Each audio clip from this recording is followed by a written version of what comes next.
All I'm hearing is explosions right now. They're blowing up fireworks. Every 2 years, 1 million Japanese disappear. China's population will halve by the end of the century. The median age in Italy has reached 48. All around the world. Nah, you know what it is? Yo, yes, this is a good video. This is a very good video. The birth rate is declining like fucking crazy. Why? Because everything is too fucking expensive. I saw this. I didn't see this video, but I saw statistics. You said, I have seen this video. Okay, you watched it. I don't think I have. But yo, no, here's the thing. People are fucking, but they don't want to have kids. The reason why we don't want to have kids is because everything is too fucking expensive. The cost of living is just like skyrocket. The cost of rent, skyrocket. The cost of food, skyrocket. The cost of basic necessities, skyrocket. Then everybody want to be like, why is nobody having kids? Because everything is too fucking expensive, bro.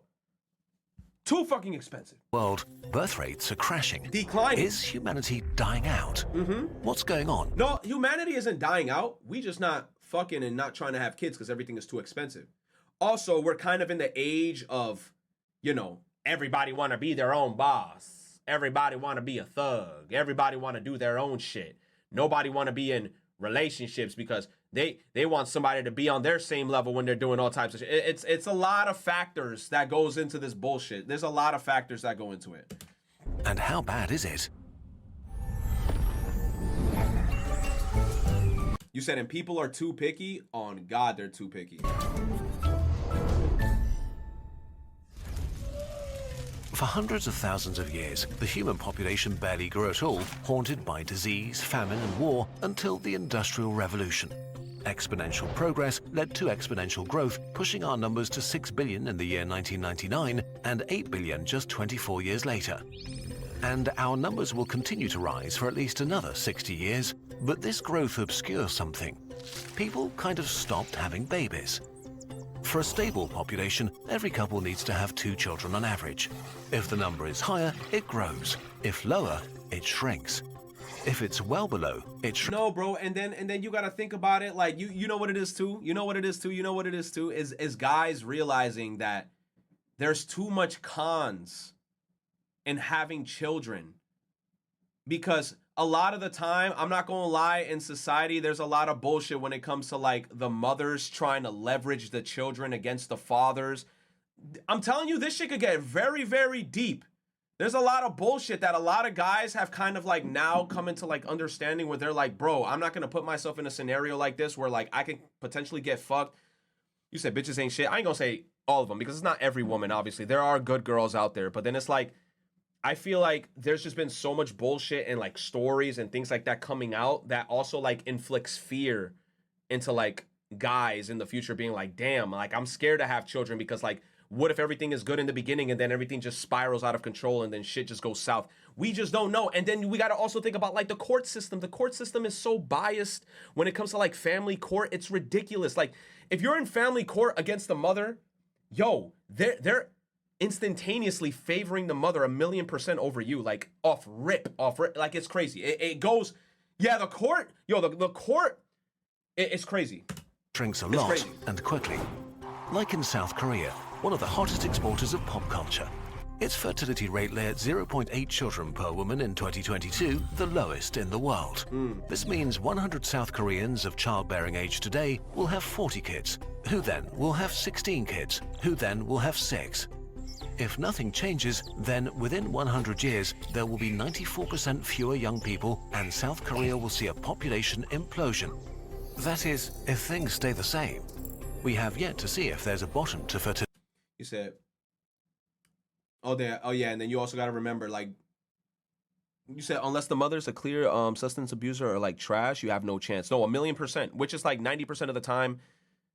Like, you ain't ever gonna see a mom bugging the fuck out. So it's kind of like if the mother is just chilling and she's regular, she could be a piece of shit, but there's like nothing you can necessarily do about it. Unless they're like destroyed, like, you know, like somebody said in the chat, unless they're like crackheads and then you see them in the street, like half naked and shit, and you're like, oh, hell no, like they're crazy, there's nothing you can do, man. Fertility rates. Although looking at the bigger picture and absolute numbers, this population will not shrink that much. It simply returns to the level it once was.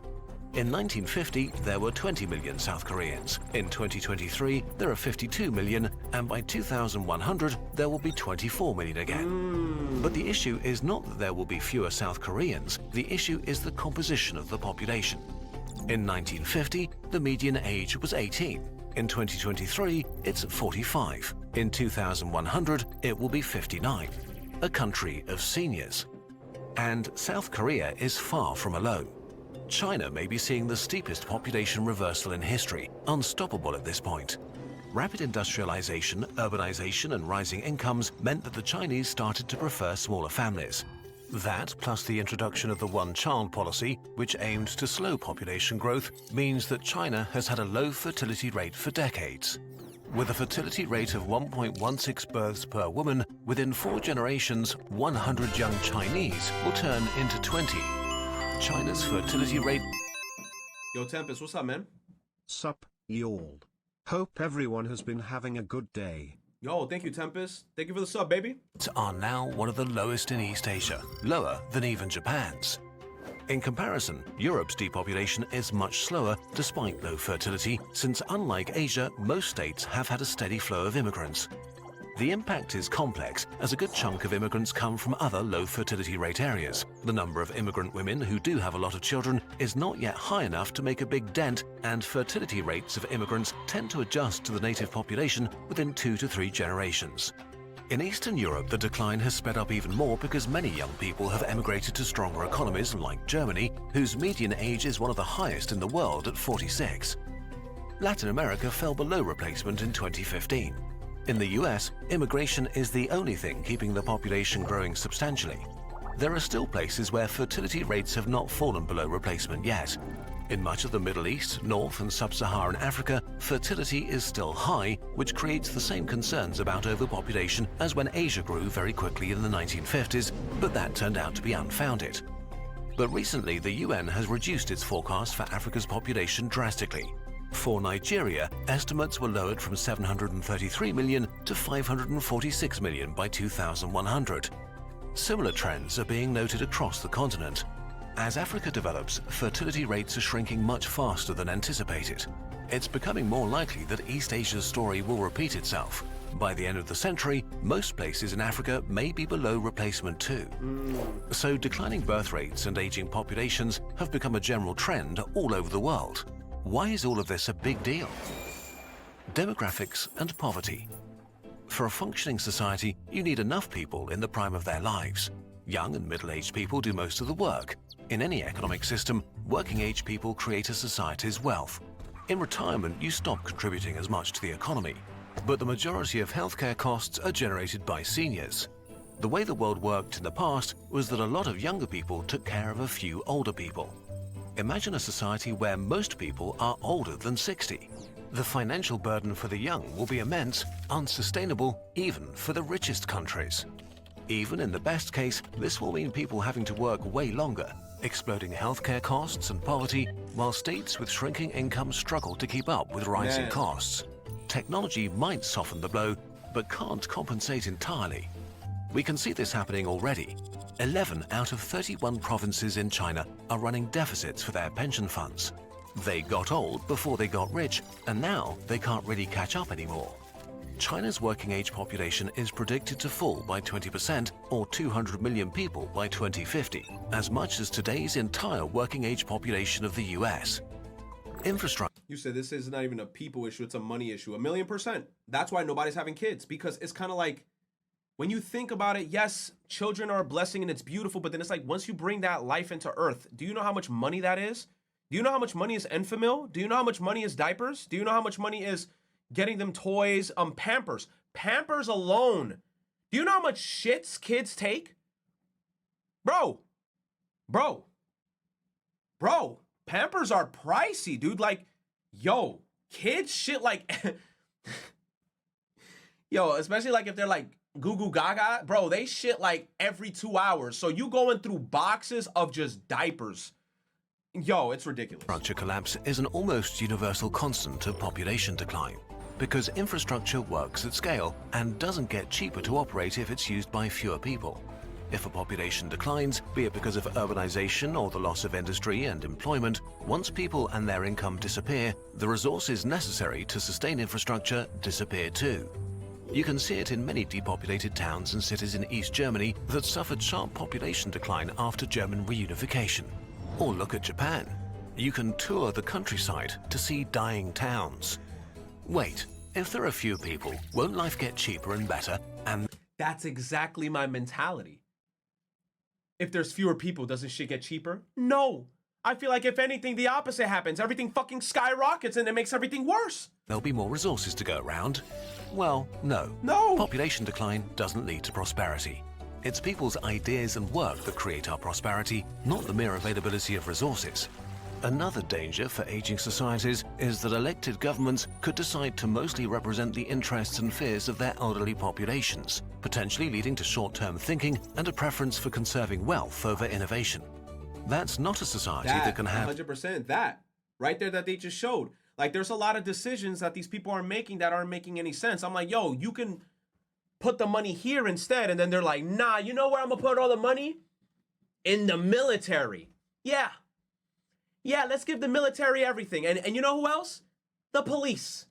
Yeah, the NYPD, you know what? Out of the tax fund, give them like 60% of everything. Yeah, bro. It's like they giving all these fucking things that we don't need. Bro, it's like, why is all this money going to the military? We ain't even out here fighting in anybody. And then Biden, every second he's in the fucking podium. I'm Sleepy Joe. Oh shit, Africa and China's now fighting because of a dispute? All right, man, send over $15 billion that we don't have. Yeah, send over the $15 billion that we just don't have to help them too. I'm like, bro, why is the U.S. trying to save everybody? Bro, we need saving. Where are they getting these billions from if we're $1 trillion in debt, bro? I don't know. And mind you, I'm not even a political person. And I'm just like, dude, this shit, imagine if I got into politics. Yo, that'd be funny as fuck. I'd be arguing with Hassan. Hassan, shut the fuck up. And then he's like, fuck you. First of all, you're a short Dominican. I don't give a fuck about you. And I'll be like, yo, fuck you, Hassan. I don't care if you're 6 foot, you bitch. God damn it. Issues like climate change, which need massive investment and fresh ideas, something the world is already having a hard time with. Yo. Many people think that having fewer humans on Earth is actually a good thing because our societies are too unsustainable. We're using up too many resources and because of climate change.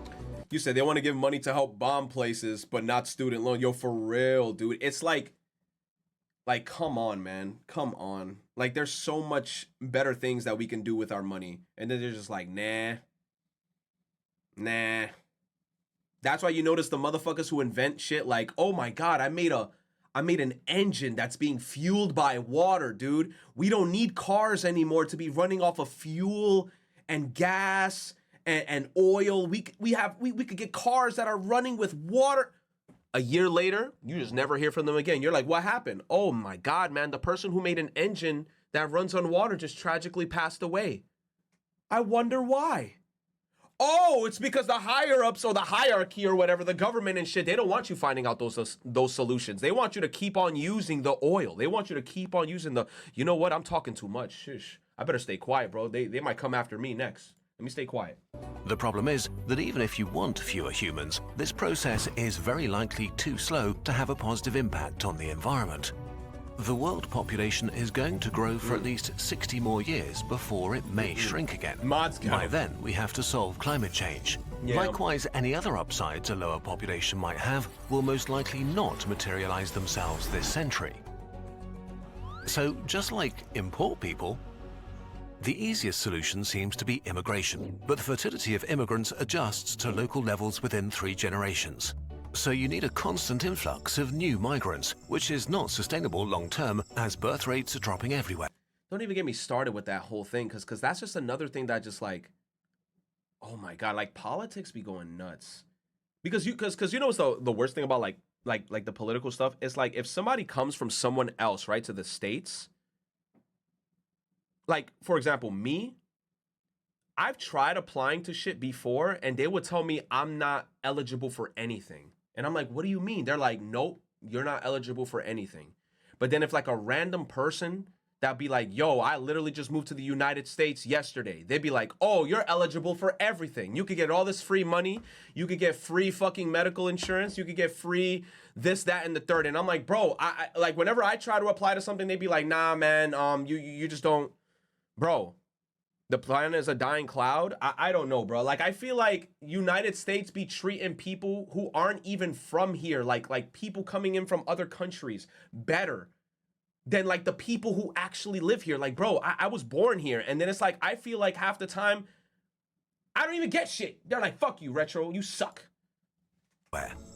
The only way would be to keep poor countries poor so that the You said motherfuckers be getting housing in decent neighborhoods too. Yo, for real. You like, I remember years ago I applied to try to like get like an apartment complex or something from the city. Bro, they never hit me back up ever. But I bet you if Lil Jimmy from who God knows where comes here and then they're like, okay, let me apply to get an apartment. Bro, they gonna get accepted like this. But my ass who been here forever, they're gonna be like, yo, go fuck yourself. I don't know, dude. I don't know.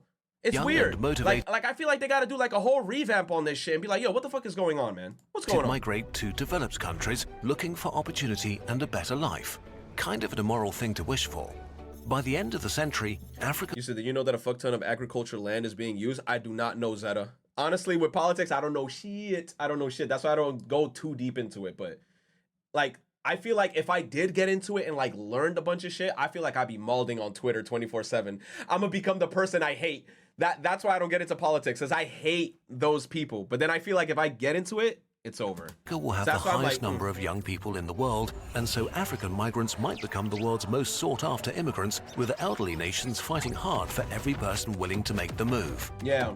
Immigration can also create societal or cultural tensions, which is a universal phenomenon in all cultures, especially when cultures with very different sets of values. Yo, what's the best place to go though, chat? Man, I should just go to Canada. I'm gonna get a place like 5 minutes away from Cammy, and then we can have snowball fights or something. Cammy's gonna be like, Retro, what are you doing? Retro! And I run away. Often leading to a backlash that slows immigration down again. It's easy to be frustrated at this, but ignoring this will only divide society. Bro, I heard Japan was hella overpopulated. You want to go to Japan? Let me go to Inaba, bro. As long as they got Fios internet over there, I'm gonna go straight out my house and be like, the countryside. Empower demagogues and increase xenophobia. Economically, immigration is largely beneficial for societies, even if this seems counterintuitive to many people. Bro said Inaba. Especially countries like the Hell US, yeah. An immigrant nation built on the idea of personal freedom and opportunity through hard work will benefit the most. Countries like this will have a clear advantage this century, especially if they can attract the world's brightest and most ambitious. Conclusion and our opinion.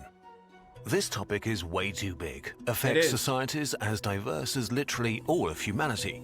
So please take this part with a gigantic grain of salt. Obviously, we're looking at this from our Central European perspective. One way to look at falling birth rates is as a side effect of the world being less bad than it was. Especially women are freer, more educated. Oh, that's true. That's true. And wealthier than in the past. But it turns out that if societies are better off, individuals often decide to have fewer kids. Interestingly, there's a gap between how many kids people want and how many they're having. The mean number of kids... No, to be honest, look, if I wanted to have like a certain number of kids and I'd be feeling comfortable with that, I feel like a comfortable number is 3, in my opinion. Women in Europe want is around 2.3, much more than they're actually having. While we gained a lot of freedoms in the last century, the illegal immigration issue 3. is That'd be like the disgusting under this maximum. administration. Max they is literally 3. ignored border states' requests for aid, so now they just send immigrants to sanctuary cities, since annoying fucks love illegal immigration when it's not in their neighborhood. Damn, bro. Damn. You said I want 2.3. Yeah, you saw that graph. Number of kids intended, 2.5. What the fuck is 2.5 kids? You want half a... You want a kid with no legs? Huh? Actually having. While we gained a lot of freedoms is in the last 2.5? century across continents and economic systems, that came at a cost. The tight-knit communities and family structures that were part of our nature, where kids could be brought up by a village. Today, young parents have to deal with different challenges and societal expectations. Women are kind of ground down between the wish and expectation to have a family and a career, being pressured to do both but not compromise either. Men are sharing parental duties more equally than they used to, but are often still expected to be the provider. And it's sadly true that usually at least one parent's career is held back. In many developed countries, the gender pay gap is chiefly a pay gap between mothers and everyone else. But it's not just outside pressure. Our culture of individualism probably plays a role too. We have only one life to explore, be free, travel, have fun, accomplish something, and try to be happy. So people commit to partners later in life and often decide against big families or any at all. And that's fair. Nobody owes their country. You said 2.5 million, 2,500,000. I don't even know what you said, but thank you, Electric. I appreciate the biddies. Babies. So far, no country has successfully managed to increase birth rates significantly, so as of now, we don't really know what works. But here are a few options to at least make the lives of parents much easier. Free and abundant access to child. Bro, these dudes are like, yo, we need to repopulate. I'll repopulate. But then they're going to be like, oh, but if you're going to repopulate, you gotta like pay all this, child support. Now you gotta pay all this extra shit, and then all this extra shit. This is why dudes, especially, it's like, bro, I am not having a kid. Especially like because here's the thing, man. Like, especially like when you're getting with like a girl, you gotta like make sure she the one like that you want to have a kid with type shit. Because you gotta be very careful with that. Because you don't know like. Because I'm telling you, once you have a kid with someone, anybody in the chat who listening to this, you could have a girl and you could be like, bro. Once you have the kid, a lot of shit changes, bro. A lot of shit changes. And then from there on is when you can like ultimately make that decision of like, damn, like what the hell's gonna go on? A lot of shit changes. And then you be like, bruh, shit was not how it used to be. Like, cause like, I'm telling you, bro. Financial benefits for parents, more and cheaper housing. Parenthood has to stop. Yes, and we need cheaper housing for the love of God. Like, why is the rent so damn high? Why is the rent so damn high? About to just donate my sperm to every single way. Yo, for real, child bro? Support gonna look like the US debt. Yo, oh God. You said praying I choose a good mother, bro. It's hard out here, man. Please live together for a while. First before y'all have a kid. Yo, for real, that's a good one. That's a good one. I agree with that. Live together with them. Because then you get to really know them. Because I'm gonna be honest, bro. When you live with, look, you could have a girl right now, anybody in the chat, or a girl could have a dude right now, anybody in the chat. Y'all could be like, bro, I love them motherfuckers. They make me feel so good. I get little butterflies in my stomach. Live with them. Smell how it smells after they take a shit in the bathroom. See like them 24/7. Smell their farts. Wake up next to them and smell their morning breath. You got to go through the miles, you got to go through the trials, the tribulation, all that shit. Yup. And then from there, you got to be like, dude, do I really love this person? Yup, you got to smell their teeth. When they sleeping, they're like, you got to go, you got to take their upper lip and be like, and you got to be like, that shit smell like shit. Disgusting. Yeah, you got to go through everything, bro. You got to go through everything with them. Career obstacle, and our culture needs to become more positive towards families. And that's something we can all work on. The next time you sit next to a crying baby, don't be a jerk about it. Kids are hard. Nah, kids are hard, but I'm gonna still be a jerk. I don't care. If you can't control your kids, I'm gonna give that kid that look. You know that look I'm talking about? It's that angry Spanish mom look where she go like this. Once you see the butthole lips, that's how I'm gonna look at the kid. I'm gonna be like, shut the fucking mouth, man. Gotta give him one of those, bruh. You're gonna be like, maybe you shut your fucking mouth, man. Smack the shit out you, bro. Better stop fucking playing with me, bro. Not the butthole lips. Yup, the butthole lips. Humanity will not die out because we're having fewer babies. The age and composition of our societies changes quickly, and we need to deal with that sooner rather than later. But in the end, of all the incredibly hard challenges we've faced before, why would this be the one we can't solve? Getting to the bottom of the population crash starts with analyzing and interpreting massive amounts of data. And if you're looking for a free way to start building your data skills, which are more essential than ever these days, we recommend Brilliant.org. Brilliant's latest course, Predicting with Probability, will teach you everything you need to get started in data science. I wonder if this guy who makes this channel, does he like animate his own stuff? I love his animation style. Every 2 years. Does a great job. Wait, I'm not subscribed to him. I must be subbed on his other, like my other YouTube channel. Great content always. Show love, chat. Oh shit, I can't post the link. Man, I can't even post the shit in the chat. All right, chat, this is the video, please. It's called Why Korea is Dying Out. Show some love to this video, please. For some reason, like, this thing doesn't have a thing where I can't post it. It doesn't. Look, I'll show it to you. There's no thing for me to actually, like, post it like how... Because this is how I see, like, Twitch and YouTube at the same time. I have to find a better way to do it next time. That's why this is a test stream. Yeah, just to show some love to the video. It's a good video.